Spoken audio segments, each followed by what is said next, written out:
বাংলাদেশে প্রায় 5 কোটি মানুষ থাইরয়েডে আক্রান্ত।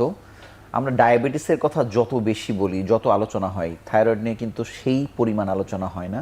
কিন্তু এই যে এত রোগী, আপনি খুঁজলে হয়তো আপনার বাড়িতেও পাবেন যে কারো না কারো তিনি থাইরয়েডে আক্রান্ত হয়ে বসে আছেন, কিন্তু আমরা জানি না।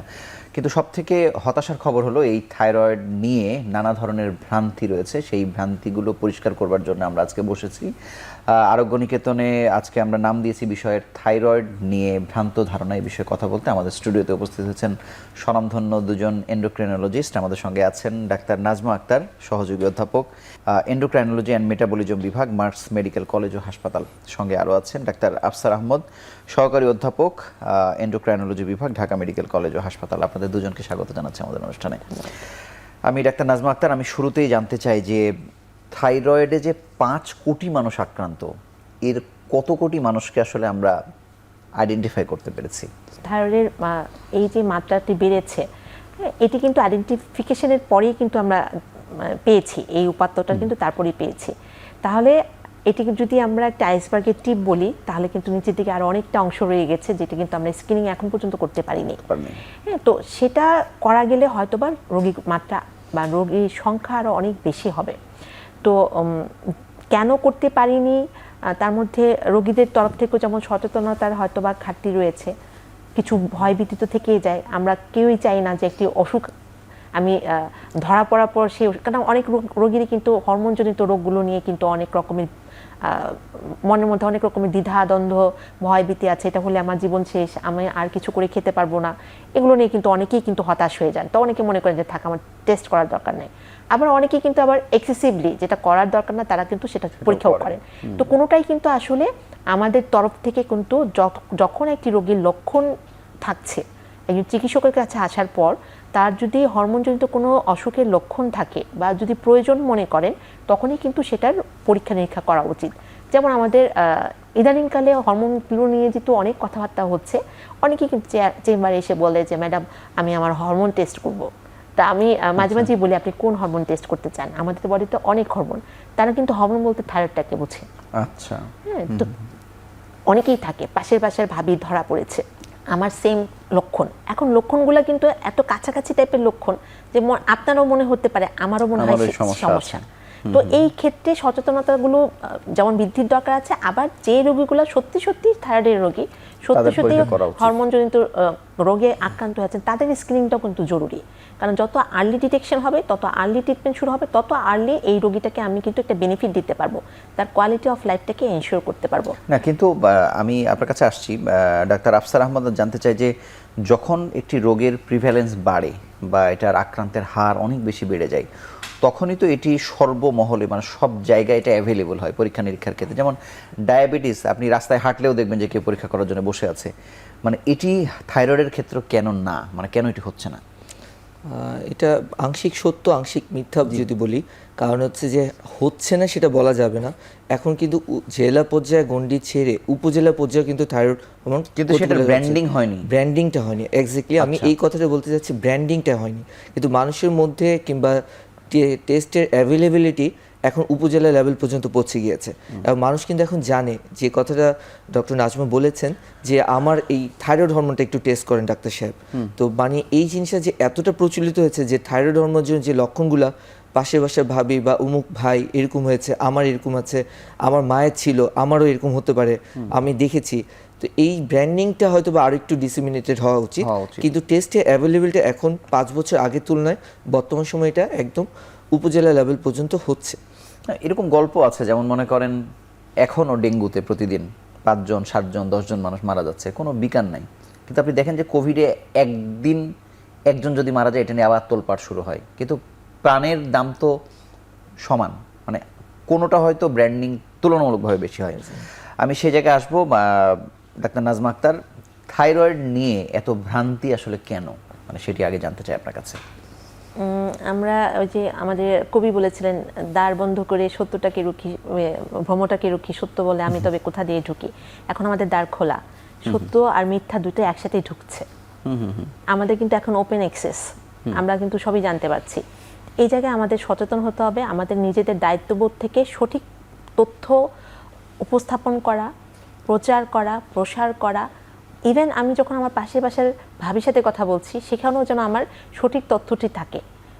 এইখান থেকে কিন্তু ভ্রান্তিগুলো তৈরি হচ্ছে। এখানে যেমন আমার সঠিক তথ্যের আদান প্রদান হচ্ছে, ভ্রান্ত ধারণাও কিন্তু ছড়িয়ে যাচ্ছে। আমরা কিন্তু এটা এখন ওপেন অ্যাক্সেস, আপনি কাউকে বলতে পারবেন না যে আপনি এটা কেন প্রচার করছেন। হ্যাঁ, তো কিছু কিছু কিন্তু এই মিথগুলো তো আর কেউ প্রচার করছে না, মানে এটি কোথাও না কোথাও রোগীরা এটা শুনে আসে। ওই যে শুনে বললাম আসে। আমি যখন আপনার সাথে বলছি সেটাও কিন্তু এক ধরনের প্রচার। যেমন মনে করেন ওয়েট ম্যানেজমেন্ট নিয়ে, লাইফস্টাইল মডিফিকেশন নিয়ে যারা কাজ করছে, হয়তো আপনারা একভাবে বলছেন, তার আরেকভাবে বলছে, হয়তো রোগী ক্ষতিগ্রস্ত হচ্ছে, অনেক পরে জানছে, তারপর আপনার কাছে আসছে। কিন্তু মানে এই থাইরয়েডের ভ্রান্ত ধারণাগুলো আসলে যে কীভাবে তৈরি হয়েছে এটা আসলে বলা খুবই মুশকিল। আমি তারপর একটা একটা করে একটু আসতে চাই যে বয়স্কদের শুধুমাত্র থাইরয়েড হয়, এই কথাটা সত্য কিনা? না, বয়স্কদের তো থাইরয়েড হতে পারে, একদম জন্মগতভাবে কারণেও কিন্তু থাইরয়েড নিয়ে জন্মাতে পারে, এবং এটা একটা উল্লেখযোগ্য পরিমাণ অংশ। এবং আপনি যদি দেখেন আমাদের যে স্পেকট্রাম ডিসঅর্ডার বা অটিজম স্পেকট্রাম ডিসঅর্ডার, এর অনেকাংশ কিন্তু আনডায়াগনোজ থাইরয়েড রোগী, যারা যদি জন্মের একটা নির্দিষ্ট সময় যদি তাকে সুনির্দিষ্টভাবে পরীক্ষা করে তাকে ট্রিটমেন্ট দেওয়া হতো, এই রোগীটা ভবিষ্যতে তার জন্ম বুদ্ধি প্রতিবন্ধী হতো না। এবং তাহলে নিওনেটোলজিস্টরা তো এখন বাচ্চা হবার পরপরই রুটিনলি স্ক্রিনিং করতে হ্যাঁ, বলছেন। মানে এটার থাইরয়েডটা গুরুত্বটা- কেন এত গুরুত্বের জায়গায় আসলো সেটাও জানতে চাই আপনার সেটা কাছে। জানতে আপনি একটু আগে বললেন যে প্রায় 5 কোটির মতো জনসংখ্যা। তাহলে দেখেন উল্লেখযোগ্য পরিমাণ, যে একটা রিভার্সিবল কজ, যে কারণটা আমি মুক্ত করলে একটা মানুষের দুর্বিষহ জীবন থেকে তাকে সম্পূর্ণ নিরোগ সুস্থ জীবনযাপন দিতে পারি, সেই গুরুত্বটা কিন্তু এখন সবার মধ্যে সচেতনতা আসছে। এবং প্রতিটা পেডিয়াট্রিশিয়ান চিকিৎসক কিন্তু এখন রুটিনলি, বিদেশে যেমন স্ক্রিনিং করে, এখন রুটিনলি কিন্তু তারা একটা থাইরয়েড স্ক্রিনিং দিচ্ছেন। তো এই জন্য বলছি যে যেই জিনিসটা মানে আমরা এটা সব বয়সীদেরই হয়, এটা হয়, একেবারে একদিনের বাচ্চারও হতে পারে। জন্ম থেকেও হয়ে আসতে পারে, বয়স্কদের ক্ষেত্রে হতে পারে, এবং এটা প্রিভ্যালেন্স রেটটা এত বেশি, এবং আমরা স্ক্রিনিং যদি আরও ছড়িয়ে দেওয়া যায় তাহলে প্রিভ্যালেন্স রেটটা আরও ব্যাপক হারে আমাদের সমাজে প্রতিষ্ঠিত হবে। ডাক্তার নাজমা আক্তার, আপনার কাছে এটাই আমি জানতে চাই যে যারা এখনো জানে না যে সন্তান জন্মগ্রহণের পরে তার থাইরয়েড স্ক্রিনিংটা করে নিতে হয়, মানে এটা করলে আসলে তার কি লাভ হয় যদি ধরা পড়ে, আর এটা পরে ধরা পড়লে কি ক্ষতি হয়? আচ্ছা, আমরা কিন্তু থাইরয়েড একটি ইম্পর্টেন্ট হরমোন আমাদের বডির জন্য, বিশেষ করে বাচ্চাদের ক্ষেত্রে। এই যে মহিলারা যখন প্রি কনসেপশন মানে প্রেগনেন্সির আগে যখন একজন গাইনোকোলজিস্টের কাছে যান, অনেক ক্ষেত্রে দেখা যায় তাদের থাইরয়েডের মাত্রাটাকে তারা একটু নির্দিষ্ট মাত্রার থেকে একটু নিচের দিকে রাখেন, কারণ এই থাইরয়েড হরমোনটা যেন তার যে অনাগত বাচ্চা তার উপরে তার কিন্তু অনেকগুলো ইফেক্ট রয়েছে। তার মধ্যে একটি হচ্ছে যেটা মিসড অ্যাবর্শন হয়ে যেতে পারে যখন তার কনসেপশন নাও হতে পারে, বা বাচ্চা যখন জন্ম নিল তখন বুদ্ধি প্রতিবন্ধী। হ্যাঁ, তো এই জিনিসগুলো কিন্তু সিম্পল একটা স্ক্রিনিং করে মা যদি তার প্রপার ট্রিটমেন্টটা পেয়ে থাকে, তাহলে কিন্তু এই বাচ্চাটির আর কোনো টেনশন বা মায়ের কোনো টেনশন বা বাচ্চাটি হওয়ার কিন্তু কোনো রকমের কোনো শঙ্কারই কিন্তু থাকে না। তো সেইখানে কিন্তু এটা খুব জরুরি যে একজন মাকে প্রপার স্ক্রিনিং করে তার প্রেগনেন্সি পিরিয়ডটাতে এনশিওর করা, এবং তার প্রেগনেন্সি পরবর্তীতে বাচ্চার হয়েছে কিনা সেটাও স্ক্রিনিং করে দেখে নেওয়া, এবং প্রয়োজনে ওই মাকে কিন্তু ওই ওষুধটিকে কন্টিনিউ করা। সেগুলো কিন্তু পুরাটাই একটা প্যাকেজ। এই ট্রিটমেন্টটা আসলে সবাইকে এটার মধ্যে দিয়ে যেতে হবে। ধন্যবাদ ডাক্তার আফসার আহমদ। মানে এখানে আমি জানতে চাই যে অনেক মায়েরা মনে করেন যে ঠিক আছে, আমার সন্তান যেহেতু হয়ে গেছে, তার থাইরয়েডের সমস্যা থাকার পরেও তিনি সন্তান হয়ে যাওয়ার পরে তার ওষুধ বন্ধ করে দেন, এটিও একটি বিভ্রান্তি কিনা? হ্যাঁ, এটা বিভ্রান্তি বর্তমান সমাজে প্রচলিত। এটা এই যুগপৎ কারণ রয়েছে। যেমন আমরা দেখি যে ইনফার্টিলিটি ক্ষেত্রে থাইরয়েড একটা অন্যতম কারণ।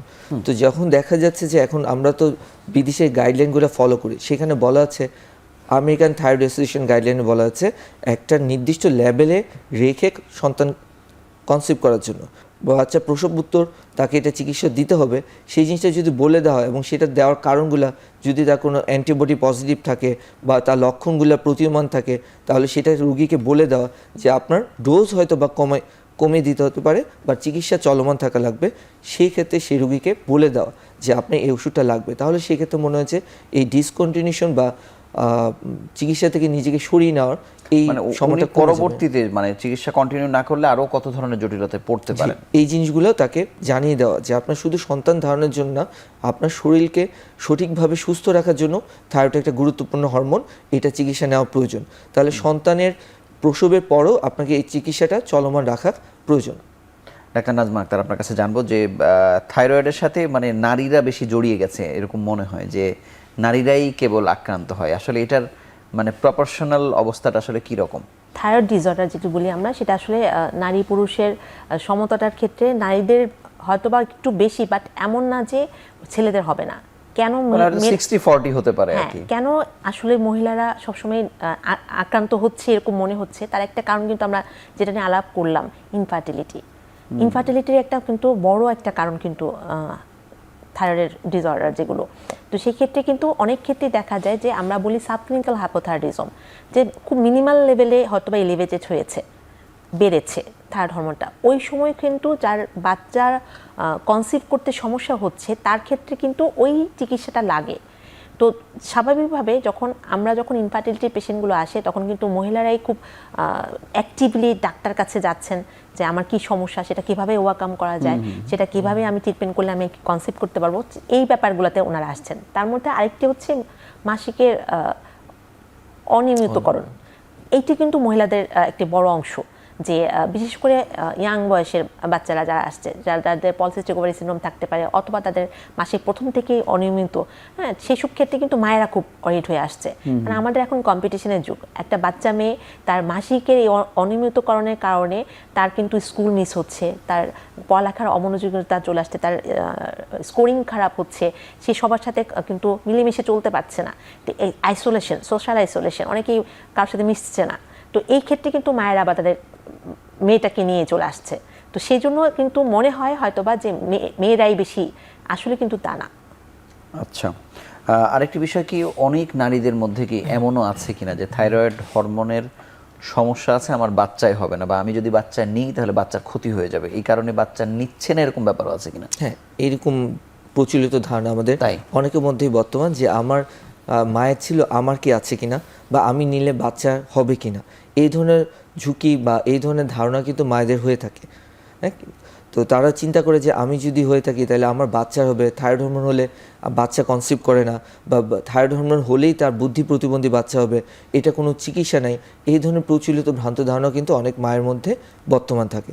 এবং এটার জন্য আমাদের যে একটু আগে যে আপনি বলেছিলেন যে সোশ্যাল যে তথ্য প্রবাহ, এখন তো অবাধ তথ্য প্রবাহ যুগ, সঠিক তথ্য, ভুল তথ্য বা স্বাধীন তথ্য, এই তথ্যগুলো অবাধের জন্য এটা বিশ্লেষণ করা, এটা যে আসলে সঠিক কিনা এটাকে ভেরিফিকেশন করা, এই যাত্রার তথ্য প্রবাহের ক্ষেত্রে সীমাবদ্ধতা আছে, যার কারণে আমাদের সঠিক তথ্যের সাথে সাথে একদম আসন গেড়ে উপবিষ্ট আছে কিছু ভুল ধারণাগুলা, যে জন্য আসলেই আমাদের সে ভুল ধারণাগুলো নিয়ে কথা খুব কম বলা, যার কারণে আমরা বেশিরভাগ ক্ষেত্রে মায়েদের মনে এই ধারণা হয়ে থাকে যে আমার বাচ্চার থাইরয়েড রোগী হবে অথবা আমি কনসিভ করব না। হ্যাঁ, কিন্তু ডাক্তার নাজমা আক্তার, থাইরয়েড নিয়ে যারা আক্রান্ত যেসব নারীরা মানে সেই সমস্যাটা সরিয়ে মানে সন্তান প্রসব করতে পারছে, মানে এটি একটা সহজ প্রক্রিয়া কিনা? আমি শুরুতে এটার উত্তর দিচ্ছি। আমি আমার একটি পার্সোনাল এক্সপিরিয়েন্স শেয়ার করি।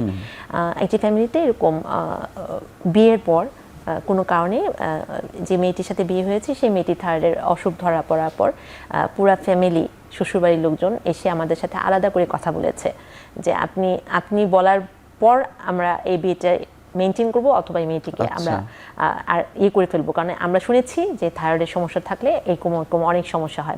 এটা বিয়ের কতদিনের মধ্যে তারা প্রায় বছরখানেক হ্যাঁ মধ্যে, যখন তার নানা রকম সমস্যার কারণে ডাক্তারের কাছে নিয়ে গিয়েছে, তখন কিন্তু তার এই 1 বছর কিন্তু বাচ্চা, এই মেয়েটির কিন্তু অনেক আদর যত্ন ছিল তখন থেকে। তার মধ্যে এখন তাকে কিন্তু এই যে সোশ্যাল আইসোলেশন, তার ভিতরে কিন্তু তার কনফিডেন্স লেভেলটা কমে যাওয়া, হ্যাঁ, এবং তার স্ট্রেস লেভেলটা বেড়ে যাওয়া, তার কোয়ালিটি অফ লাইফটা হ্যাম্পার হওয়া, এগুলো কিন্তু মেন্টাল স্টিগমাটা, এইগুলো কিন্তু অনেক বড় জিনিস। তো এই জিনিসগুলো যেটা বলছিলাম যে আসলে সঠিক তথ্য প্রবাহটা খুব জরুরি। শুধু তথ্য প্রবাহ না, সঠিক তথ্য এবং সঠিক জায়গায়, এবং সেটা অ্যাপ্রোপ্রিয়েট পার্সনের মাধ্যমে, অ্যাপ্রোপ্রিয়েট পার্সনের কাছে। কিন্তু আমি যেটি বলছিলাম যে বন্ধাত্বের ক্ষেত্রে যেহেতু এটি একটি অন্যতম বড় কারণ, মানে সেটি এলিমিনেট করা যায়, মানে এটি ফ্রিকোয়েন্ট কিনা? অবশ্যই এটি ফ্রিকোয়েন্ট। হ্যাঁ, অনেক ক্ষেত্রে দেখা যায় সিম্পল একটি থাইরক্সিন রিপ্লেসমেন্ট, আমরা যেটা বেশিরভাগ ক্ষেত্রে পেয়ে থাকি হাইপোথাইরয়েড, আমাদের বন্ধাত্বের একটা মেইন কারণের মধ্যে, সেটা সাবক্লিনিক্যালও হতে পারে, তার ওভার হাইপোথাইরয়েডিজমও হতে পারে। তো সেক্ষেত্রে দেখা যায় সিম্পল থাইরক্সিন রিপ্লেসমেন্ট দেওয়ার পর অন্য হয়তো বা আদার্স কোনো ট্রিটমেন্টই লাগেনি। তো তো সেক্ষেত্রে অপেক্ষা করতে হয়। একটি থাইরক্সিন রিপ্লেসমেন্ট আজকে দিলে কালকেই সে প্রেগনেন্ট হবে তা কিন্তু না, তা না। তার লেভেলটিকে সমতায় আনতে হবে, তারপর সে কনসেপ্ট করে যাচ্ছে। তবে হ্যাঁ, এই ছোট্ট একটি ওষুধে যদি ওভারকাম করে যায়, তাতে কিন্তু ইনফার্টিলিটি ট্রিটমেন্টের ক্ষেত্রে আমাদের অনেক রকমের সবারই একটু একটু করে ধারণা আছে যে অনেক কিছু করতে হয়, সেই জায়গাগুলোতে কিন্তু যাওয়াই লাগছে না। হ্যাঁ, তো সেক্ষেত্রে আমরা যেরকম সচেতন, আমি জানি আমাদের গাইনোকোলজিস্ট যারা আছেন তারাও কিন্তু শুরুতেই ইনিশিয়াল স্ক্রিনিংয়ে কিন্তু যখন আমরা যখনই একটি রোগী আসে তখনই কিন্তু প্রথমেই তার কঠিন কজগুলোর কথা আমরা কখনোই ভাবি না। ইনিশিয়ালি তার ইউটেরাসটা ঠিক আছে কিনা, তার থাইরয়েড ফাংশনটা ঠিক আছে কিনা, তার ডায়াবেটিস আছে কিনা, ছোট ছোট পরীক্ষাগুলো যখন করে এই ধরনের অসুখগুলো ধরা পড়ে, যেমন অনেকে ডায়াবেটিস থাকে, সেগুলো কন্ট্রোল করে ফেললে কিন্তু তার জন্য ফার্টিলিটিটা কিন্তু খুব সহজ। হ্যাঁ, কারোর যে আবার প্রবলেম হয় না তাও না, তবে সেটির মাত্রাও যে অনেক বেশি তা আমি বলবো না। আপনাকে অসংখ্য ধন্যবাদ। আমরা ছোট্ট একটি বিরতি নিয়ে ফিরছি।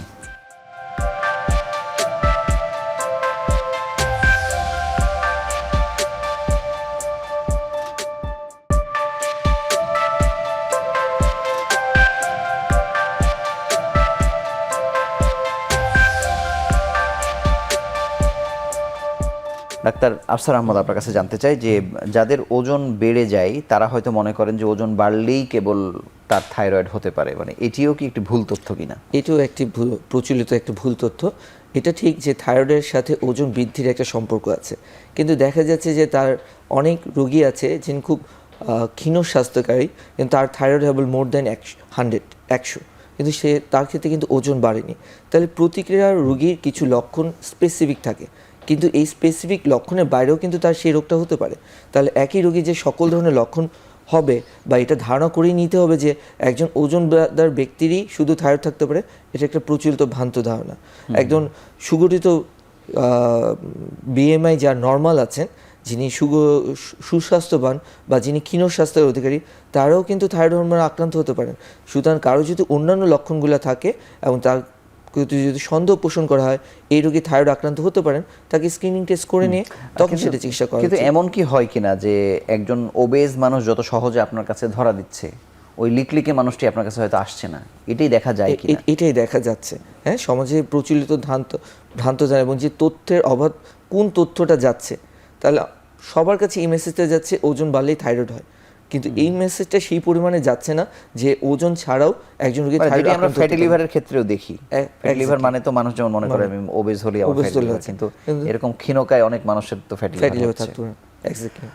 ডাক্তার নাজমা আক্তার, আপনার কাছে জানবো যে খাদ্যাভ্যাসের ব্যাপারে এক সময় তো অনেক রোগের ক্ষেত্রে আমরা দেখতাম এটা খাওয়া যাবে না, সেটা খাওয়া যাবে না, মানে এগুলো তো চেঞ্জ হয়ে গেছে, কিন্তু এই থাইরয়েডের ক্ষেত্রে এই ধরনের বিধিনিষেধ ভুলভাবে ছড়িয়ে আছে কিনা? অবশ্যই আছে। অনেক রোগীরা এসে ডায়াবেটিসের মতো, যেমন আমরা একটি বই দিই বা খাদ্য তালিকা বলে দিই অথবা বলি যে নিউট্রিশনিস্টের সাথে কথা বলেন, তো অনেকে কিন্তু ট্রিটমেন্ট দেওয়ার পর অনেকক্ষণ চুপ করে থেকে বলে, ম্যাডাম খাওয়ার তালিকা দিবেন না, থাইরয়েডের খাওয়ার তালিকা দিবেন না। তো আমি মাঝে মাঝে জিজ্ঞেস করি যে আচ্ছা আপনার কি ধারণা, কি কি আছে? তো তখন সে বলে যে ইউটিউবে দেখেছি, হ্যাঁ, মাটির তলার জিনিস খাওয়া যাবে না, তারপর সমুদ্রের মাছ এসব খাওয়া যাবে না, এগুলোতে থাইরয়েড খারাপ হয়ে যাবে, তারপর হচ্ছে বাঁধাকপি, ফুলকপি, ক্যাপসিকাম, টমেটো খাওয়া যাবে না।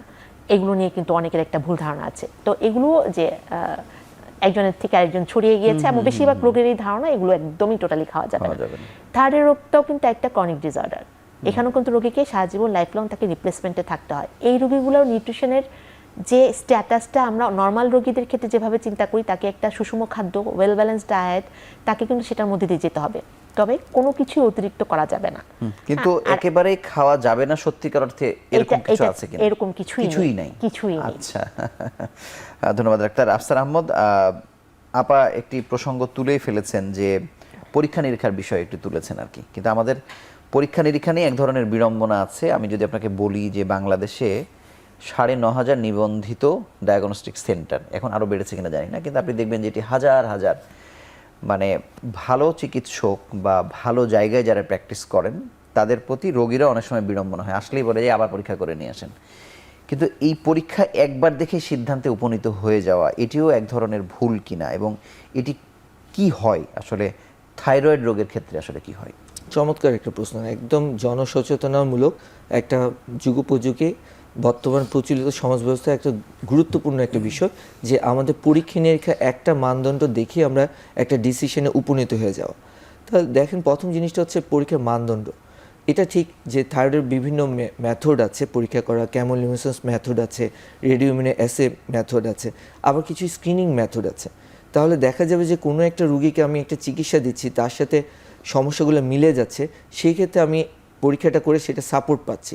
কিন্তু দেখা যাচ্ছে যে আমরা একটা অ্যাবনর্মাল রিপোর্ট মনে করছি যেটার সংশ্লিষ্টতা নেই, তাহলে সেটাকে একটা ভালো জায়গা থেকে একটা রিইভ্যালুয়েট করা, যেটা একটা দীর্ঘমেয়াদী চিকিৎসা, তার লক্ষণগুলো মনে হচ্ছে না, আমার কাছে স্ট্রং এভিডেন্স নেই যে এই রোগীটা এই রোগের আক্রান্ত, কিন্তু রিপোর্টে এসেছে, তাহলে সেইটাকে বেসিস করে আমি একটা ক্রনিক ওষুধ, সবসময় খাওয়ার একটা ওষুধ, দীর্ঘমেয়াদে খাওয়ার পরিকল্পনা, তাহলে সেটাকে রিইভ্যালুয়েট করা।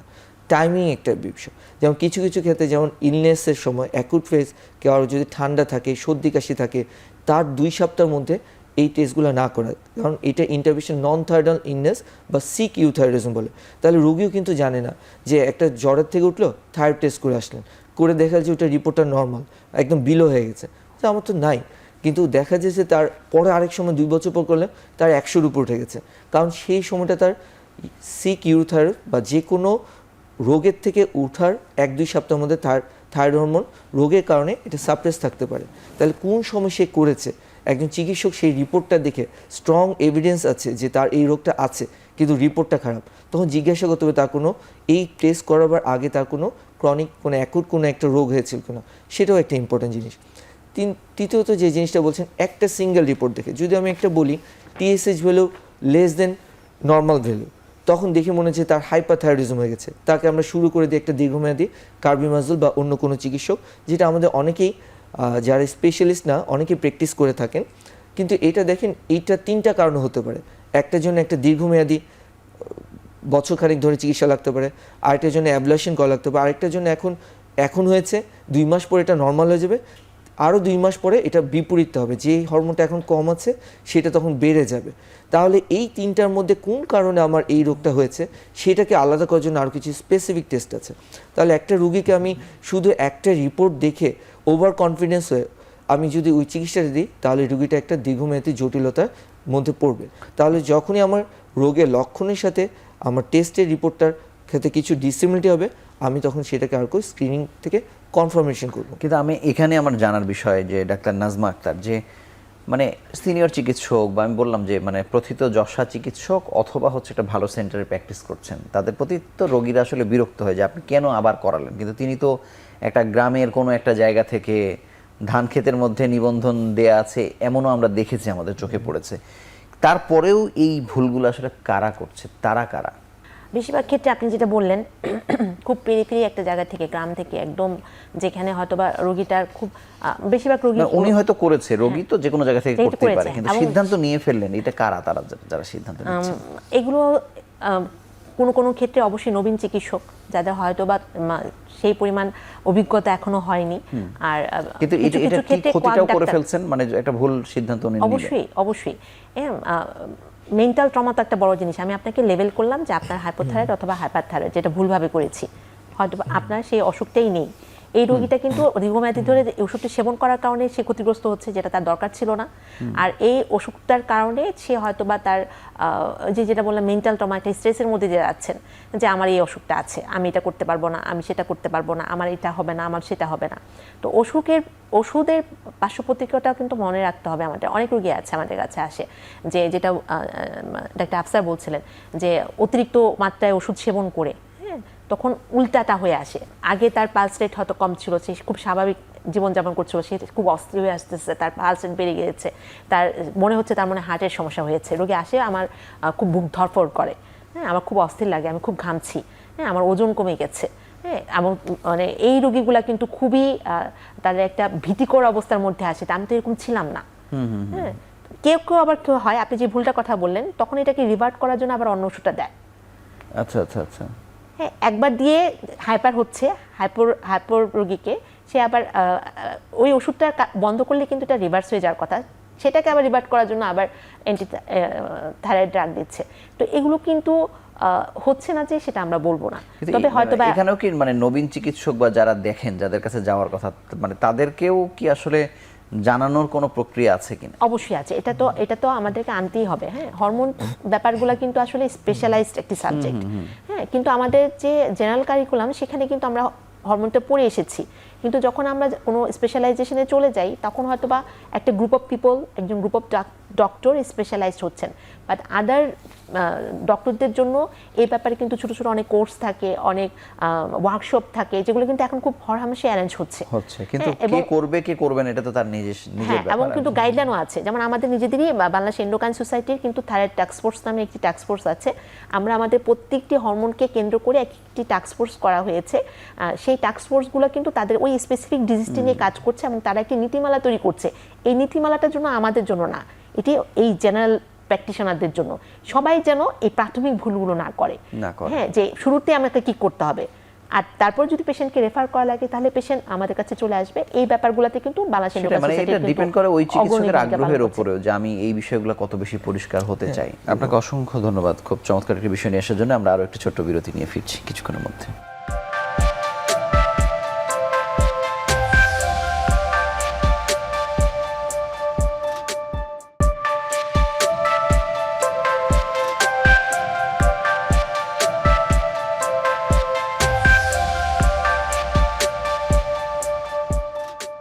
ডাক্তার নাজমা আক্তার, আপনার কাছে জানতে চাই যে গলগণ্ড হলেই ধরে নেওয়া হয় যে তার ক্যান্সার হয়েছে।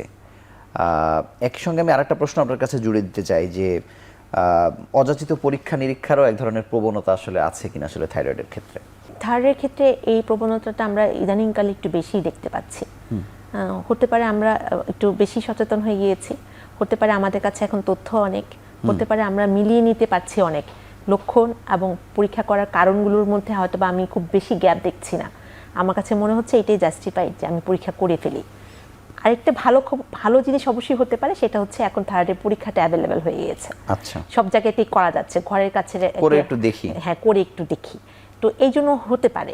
তবে সেক্ষেত্রে ওই যে সঠিক তথ্য সঠিকভাবে পর্যালোচনা করে সঠিক তথ্য জেনে সঠিক পদক্ষেপ নেওয়াটা শুধু ডাক্তারের দায়িত্ব না, এই যে একজন রোগীরও দায়িত্ব যে আমি পরীক্ষাটি করব কিনা। এখন আমি একটু উদাহরণস্বরূপ বলি, আমার মাথা ব্যথা করছে, আপনি কিন্তু এখনই চিন্তা করবো না যে আমার একটা সিটি স্ক্যান করা দরকার, আমার একটা এমআরআই করা দরকার। হ্যাঁ, কেন? একটা হচ্ছে কস্টলি, 2 নাম্বার হচ্ছে আমরা কিন্তু অপেক্ষা করি। হ্যাঁ, আর এই ব্রেন টিউমার নিয়ে আমাদের ধারণা কিন্তু অতটা পরিষ্কার না জেনারেল পাবলিকের মধ্যে।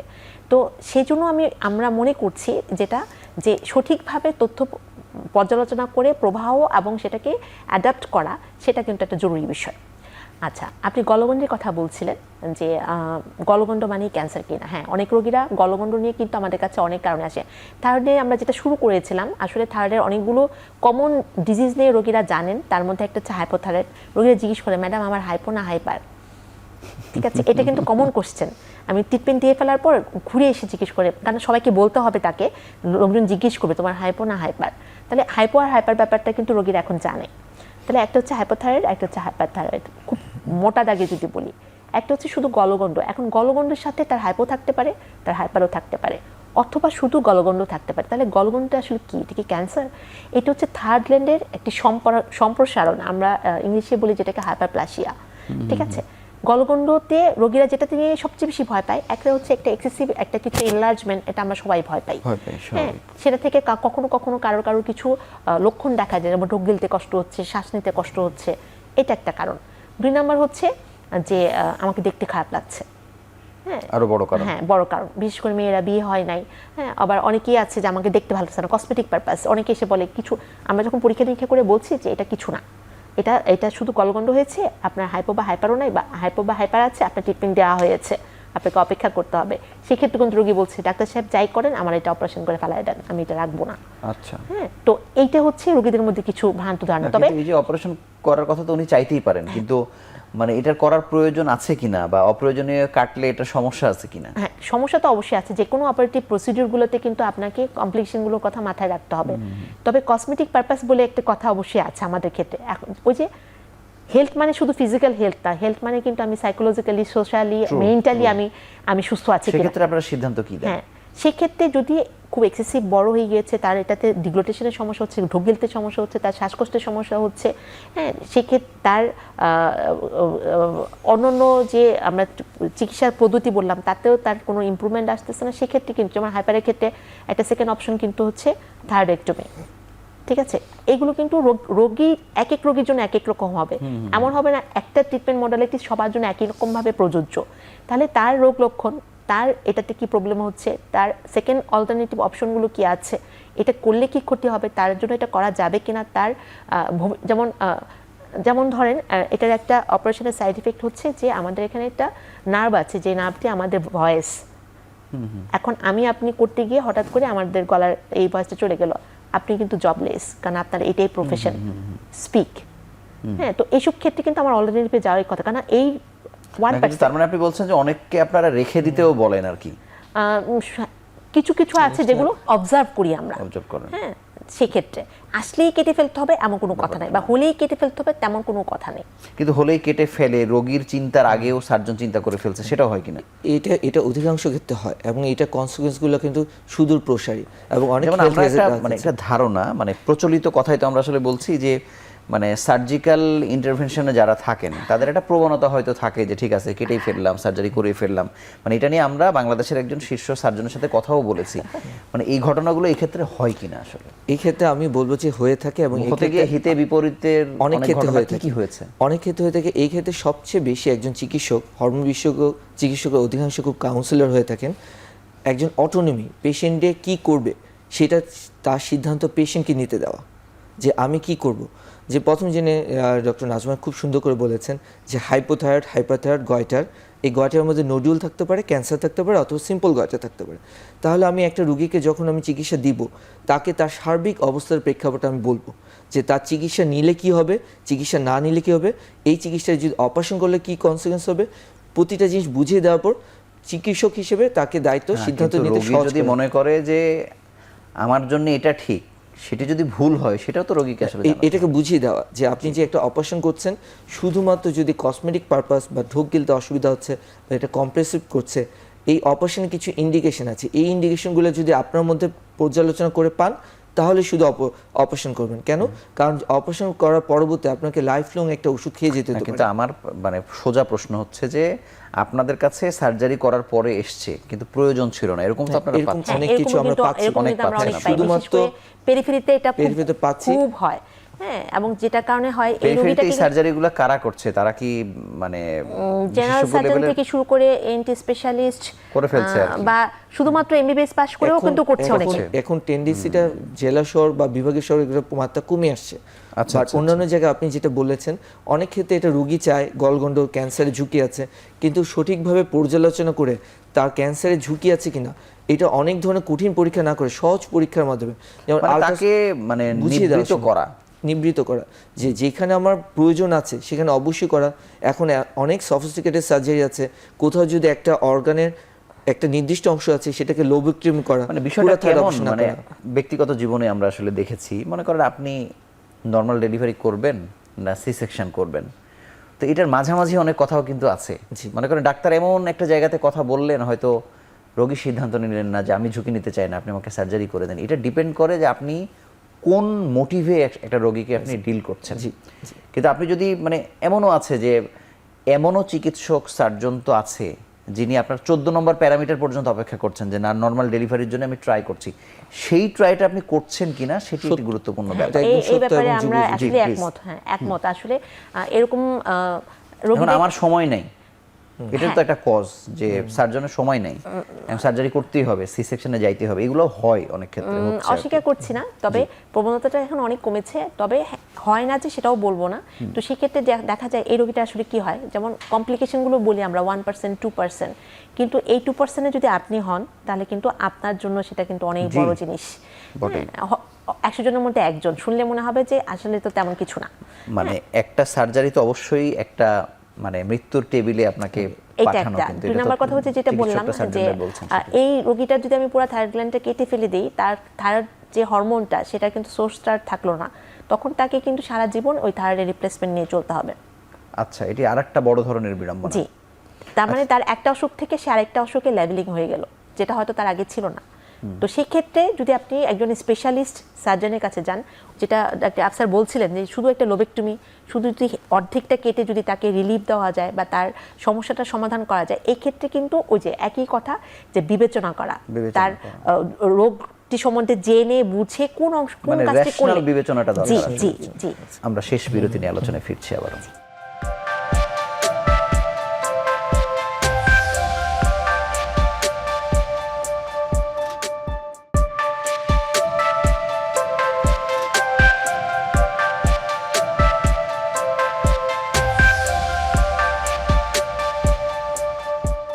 ডাক্তার আফসার আহমদ, আমরা বিরতির আগে সার্জারি নিয়ে কথা বলছিলাম যে আসলে তাহলে কখন সার্জারিটা করব আমি আমার গলগণ্ড যদি থাকে?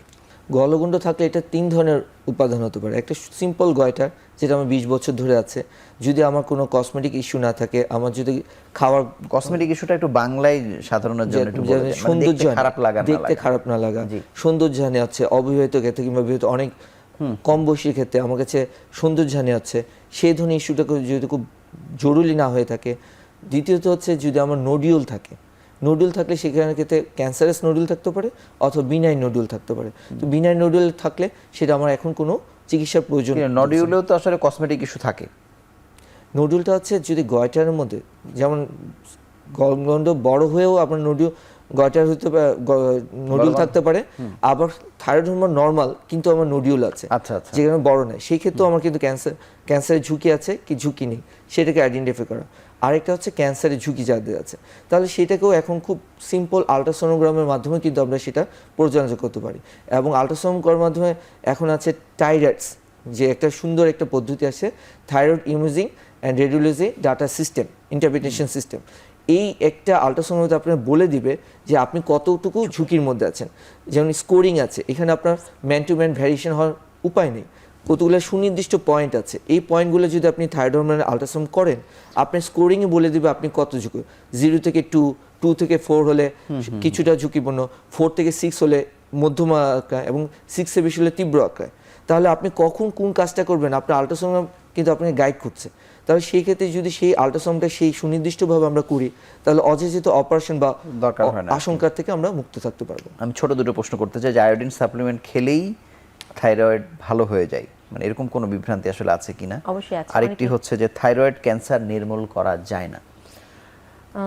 অনেকের একটি ধারণা আয়োডিন হচ্ছে থাইরয়েডের হরমোনের একটি অংশ, অতএব আমি হাইপোথাইরয়েড হয়েছে, আমি আয়োডিন সাপ্লিমেন্ট খাবো অথবা আয়োডিনযুক্ত খাবার খেলে আমার থাইরয়েড রিপ্লেসমেন্ট লাগবে না। এই কথা ঠিক না। যখন হাইপোথাইরয়েড হয়ে যায়, আসলে আয়োডিনের অভাবের থেকেও যেটা হয় সেখানে হাইপোফাংশন, থাইরয়েড গ্ল্যান্ডটি কাজ করার ক্ষমতা কমে যায়। সেখানে আমি যদি এক্সেসিভ আয়োডিন তাকে দিয়ে থাকি, তাহলে উল্টা তার গ্ল্যান্ডটি কিন্তু আরও কর্মক্ষমতা হারায়। তো সেক্ষেত্রে সবাইকে অনুরোধ করব যে আপনি যদি মনে করে থাকেন আপনার থাইরয়েডের কোনো লক্ষণ আছে, আপনি যদি পরীক্ষার রিপোর্টের মাধ্যমে আপনি জানতে পারেন আপনার থাইরয়েডের প্রবলেম আছে, তাহলে একজন হরমোন বিশেষজ্ঞের সাথে যোগাযোগ করুন, তার পরামর্শ অনুযায়ী ওষুধ সেবন করুন। এরকম বিভ্রান্তিমূলক কোনো রকম ইন্টারভেনশনে না যাওয়াই ভালো। 2 নাম্বারটা বলেছেন যে থাইরয়েড ক্যান্সার নিরাময়যোগ্য কিনা। থাইরয়েড ক্যান্সার কিন্তু 2 ধরনেরই আছে, এটা হচ্ছে বিনাইন আর একটা হচ্ছে ম্যালিগন্যান্ট। বেশিরভাগ ক্ষেত্রে কিন্তু বিনাইন, ম্যালিগন্যান্সির চান্সেস কিন্তু অনেক কম। তো সেক্ষেত্রেও ভয় পাওয়ার কিছু নেই। একজন থাইরয়েড বিশেষজ্ঞের কাছে, আবার একটু আগে ডাক্তার আফসার বলছিলেন যে এটা কিন্তু আমরা সিম্পল একটা আল্ট্রাসাউন্ড করলেই তার একটা ক্রাইটেরিয়া কিন্তু সেট আপ করে ফেলা যায়, এটা বিনাইন হওয়ার সম্ভাবনা কত পার্সেন্ট, এটা ম্যালিগন্যান্ট বা ক্ষতিকর ক্যান্সার হওয়ার সম্ভাবনা কত পার্সেন্ট, সেই অনুযায়ী পরবর্তী চিকিৎসাগুলো নিলে কিন্তু বেশিরভাগ ক্ষেত্রে আমি বলেছি বিনাইন, সেখানে কিন্তু রোগীরা বেশ ভালো থাকে। অতএব অযাচিতভাবে বিভ্রান্তির মধ্যে থেকে ভয় না পেয়ে আপনাকে কিন্তু স্টেপ আগাতে হবে। কার কাছে যেতে হবে সেটা জানুন, কিভাবে পরবর্তী স্টেপটা নিতে হবে সেটাকে ফলো করুন, তাহলেই ভালো থাকবেন। আমি শেষ প্রশ্ন ডাক্তার আফসার আহমদ আপনার কাছে করতে চাই যে মানে এই যে মানে বিভ্রান্তি তাদের মধ্যে আছে যারা অন্তত জানতে পেরেছেন তার থাইরয়েড হয়েছে, কিন্তু ওই 90%, 80% তিনি তো জানতেই পারেন নাই যে তার থাইরয়েড হয়েছে। মানে এই যে যারা জানতে পারেন নাই তাদের যে পরীক্ষা মানে করে নেওয়া উচিত, ওই ব্যক্তিদের জন্য পরামর্শ চাই যে কিভাবে উনি জানবেন যে তার থাইরয়েড হয়েছে। এটা একটু সিম্পল কিছু লক্ষণগুলো আছে, যেমন হাইপো হয়ে গেলে কী হবে, হাইপার হয়ে গেলে কী হবে, ওজন বৃদ্ধি হয়ে যাওয়া, ক্লান্ত বোধ করা, তারপর পায়ে পানি চলে আসা, সহজে অল্পতে হাঁপিয়ে যাওয়া, এটা অনেকটা হাইপো রোগের লক্ষণ।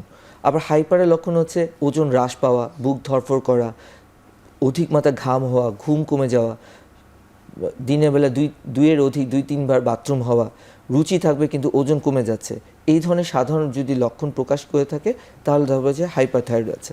গলার গলগণ্ড ইতিমধ্যে আলোচনা করা হয়েছে। তাহলে যখনই এই ধরনের কোনো লক্ষণ জনগণের মধ্যে দেখা যাবে তখনই সিম্পল 2টা স্ক্রিনিং টেস্ট আছে, আমি থাইরয়েড TSH এবং FT4 করে আমি দেখতে পারি। হাইপারের ক্ষেত্রে হয়তো বা FT3টাও করা লাগতে পারে। তাহলে এই প্রচলিত ধারণাগুলা যাতে সাথে আমাদের যে এই লক্ষণটা এতটাই পর্যালোচনা যে আগে বলা হচ্ছে মহিলাদের মতো হয়, মহিলাদের আসছেন বলে তাদেরতে বেশি ডায়াগনোস হচ্ছে, কিন্তু যখন আমরা স্ক্রিনিং প্রোগ্রাম করছি তখন যে পুরুষরাও কিন্তু আক্রান্ত হচ্ছেন। তাহলে এইটা স্ক্রিনিংটা অভাব হচ্ছে আমাদের স্ক্রিনিং প্রোগ্রামটা। এখন যদি আমরা সচেতন হই, আমার বিভিন্ন রোগে ক্লান্তভাবটার জন্য এরকম মনে হচ্ছে, আমি একটু থাইরয়েডটা টেস্ট করে দেখি, যেহেতু এটা প্রতি 2 থেকে 3 জনের মধ্যে একজন আক্রান্ত হচ্ছে, এটা সমাজে বহুল প্রচলিত একটা রোগ, তাহলে আমি এটা একটা জীবদ্দশা আমি একবার থাইরয়েডটা স্ক্রিনিং করে দেখি যে আমি এই সহজে প্রতিরোধযোগ্য এবং চিকিৎসাযোগ্য একটা চিকিৎসক রোগ থেকে আমি নিজেকে সুস্থ রাখতে পারি কিনা। আপনাকে ধন্যবাদ এবং আপনাদের দুজনকেই আজকে চমৎকার করে মানে থাইরয়েডের বিভ্রান্তি নিয়ে এত আলোচনা করার জন্য আপনাদের প্রতি কৃতজ্ঞতা জানিয়ে বিদায় নিচ্ছি আপনাদের কাছ থেকে। প্রথমেই বলেছিলাম যে 5 কোটি মানুষ আপনার ঘরেও থাকতে পারে একজন থাইরয়েড আক্রান্ত রোগী যিনি এখনো আইডেন্টিফাইড হয় নাই। তো সেক্ষেত্রে সাধারণ 2টি পরীক্ষার মাধ্যমেই লক্ষণ প্রকাশ পেলে আপনি তো আসলে জানতেই পারেন, কিন্তু যদি আপনি জেনে যান আপনার থাইরয়েড হয়েছে, যাত্রার কথায় বিভ্রান্ত না হয়ে একজন হরমোন রোগ বিশেষজ্ঞ আপনার কোষ্ঠী পাথর হতে পারে, যার মাধ্যমে আপনি জানতে পারেন যে সত্যিকার কী সমস্যায় আছেন এবং কোন পথে চললে আপনি সুস্থ হবেন। এবং আমরা চাই যে আপনারা উপযুক্ত জায়গায় গিয়ে আপনার সমস্যার সমাধান করুন, সেই প্রত্যাশায় আজকের মতো বিদায় নিচ্ছি। ভালো থাকুন, সুস্থ থাকুন।